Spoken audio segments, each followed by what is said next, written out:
Hello, അപ്പം ഇന്ന് നമുക്ക് വെള്ളപ്പം ഉണ്ടാക്കിയാലോ. അപ്പം ഞാൻ അതിൻ്റെ മുന്നേ ഇതിലൊരു വീഡിയോ ഇട്ടിട്ടുണ്ടായിരുന്നു. പക്ഷേ ആ മെത്തേഡിനേക്കാളും സിമ്പിളായിട്ടുള്ളതാണ് കേട്ടോ. അത് നമ്മളുടെ ചാനൽ തുടങ്ങിയ സമയത്തിട്ടുള്ള ഒരു വീഡിയോ ആണ്. ഇപ്പോൾ 2 കൊല്ലമായിട്ട് ഞാൻ ഉണ്ടാക്കുന്ന ഒരു മെത്തേഡാണ് കേട്ടത്. നമ്മളുടെ പച്ചരി കുതിർത്തതും തേങ്ങയുടെ വെള്ളം കിട്ടിയാൽ അത്രയും നല്ലത്. അതാണ് കേട്ടോ ഇപ്പോൾ ഒഴിച്ചിട്ടുള്ളത്. പിന്നെ ചോറും കൂടിയിട്ട് അരച്ച് മിക്സ് ചെയ്തിട്ട് നമ്മൾ ഉണ്ടാക്കുന്നൊരു ഇതാണ്, എന്താ പറയുക, വെള്ളപ്പം. അത് സംഭവം അളവ് ഞാൻ പറഞ്ഞുതരാം. അപ്പം 4 ഗ്ലാസ് പച്ചരി എടുക്കുകയാണെങ്കിൽ 2 ഗ്ലാസ് തേങ്ങ, 1 ഗ്ലാസ് ചോറ്.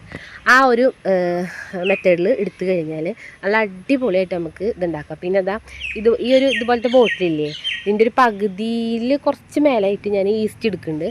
ആ ഒരു ഈസ്റ്റ് ഇട്ടിട്ട് നന്നായിട്ട് രാത്രി മിക്സ് ചെയ്ത് വെക്കുക കേട്ടോ. പിറ്റേ ദിവസം രാവിലെ നന്നായിട്ട് പൊന്തും. പാത്രം കുറച്ച് നല്ല കുണ്ടുള്ള പാത്രത്തിൽ വെക്കുക കേട്ടോ നല്ലത്.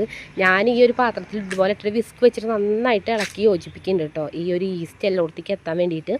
അതിനുശേഷം ഞാൻ വേറൊരു പാത്രത്തിലേക്ക് കൂടി പകർത്തി വെക്കുകയാണ്. കാരണം ആ ഒരു പാത്രത്തിൽ വെച്ചത് എന്തായാലും പൊന്തി പുറത്ത് പോയിട്ട് നാളെ നമുക്ക് 8ൻ്റെ പണി കിട്ടുമെന്നൊക്കെ പറയില്ലേ, അതുപോലെ ആയിരിക്കും അടുക്കള.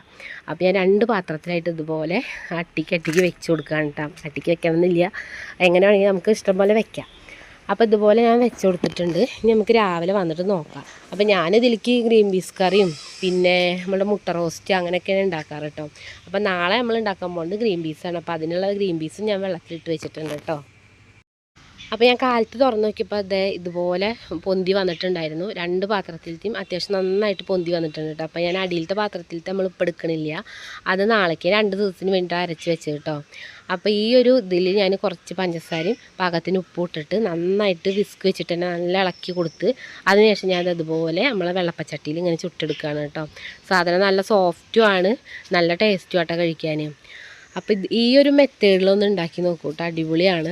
എനിക്ക് അപ്പോൾ 2 കൊല്ലമായിട്ട് ഈ ഒരു സംഭവം ഇങ്ങനെ ചെയ്യാറ്. മുന്നേന്ന് പറയുമ്പോൾ ഞാൻ നമ്മളുടെ ഈ അരപ്പൊക്കെ ഇങ്ങനെ കാച്ചിയിട്ട് നമ്മൾ ഇതാക്കില്ലേ, കുറുക്കിയിട്ട് ആ കുറുക്ക് ഇതിലൊഴിച്ച് അരച്ച് അങ്ങനെയൊക്കെ കുറേ പണിയെടുത്തിട്ടായിരുന്നു മുന്നൊക്കെ ഉണ്ടാക്കിയിരുന്നത്.